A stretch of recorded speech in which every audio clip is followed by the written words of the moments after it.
Ce n'est pas l'amour fou entre Elisabeth Borne et Gérald Darmanin. On ne compte plus les bruits de couloir qui font état de l'agacement de la première ministre face à l'occupant de l'hôtel de Beauvau.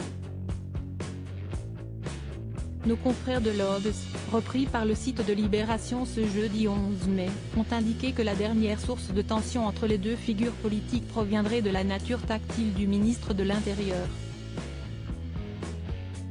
La dirigeante de Matignon aurait maintes fois clamé qu'elle déteste qu'on lui fasse la bise pour la saluer, préférant une poignée de main, voire mieux, un bonjour de vive voix.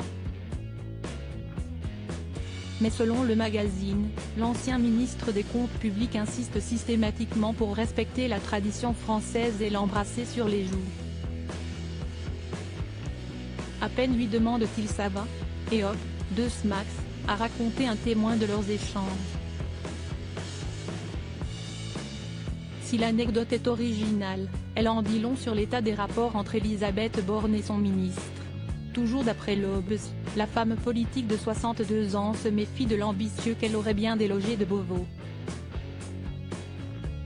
En effet, une autre rumeur veut que Gérald Darmanin ait de grandes ambitions pour la suite de sa carrière, certains le soupçonnant de se préparer pour la présidentielle de 2027 et d'autres de convoiter la place de la première ministre.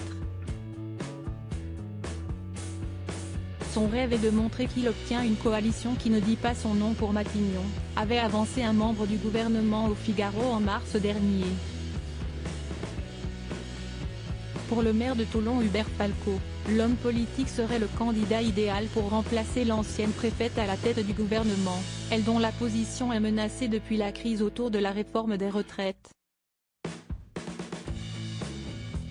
Il saurait jouer ce rôle-là, a assuré l'édile. Supérieur à découvrir les ministres du gouvernement Borne quand Elisabeth Borne passait un savon à Gérald Darmanin. La mésentente entre les deux politiques pourrait avoir été accentuée en mai 2022 par les débordements du Stade de France lors de la finale de Ligue des Champions opposant le Real Madrid à Liverpool. Pour rappel, Saint-Denis s'était transformé en zone de chaos total en raison d'une mauvaise gestion de l'événement, retard avant le coup d'envoi, grève RATP, utilisation de faux billets, panique des supporters, jet lacrymogène des policiers français, interpellation à l'appel. Gérald Darmanin avait tardé à reconnaître ses torts, exaspérant au passage Elisabeth Borne. Ce qui s'est passé ne doit plus arriver, s'était emporté la première ministre d'après une source du Point. Il faut que chacun fasse la lumière et en tire les leçons.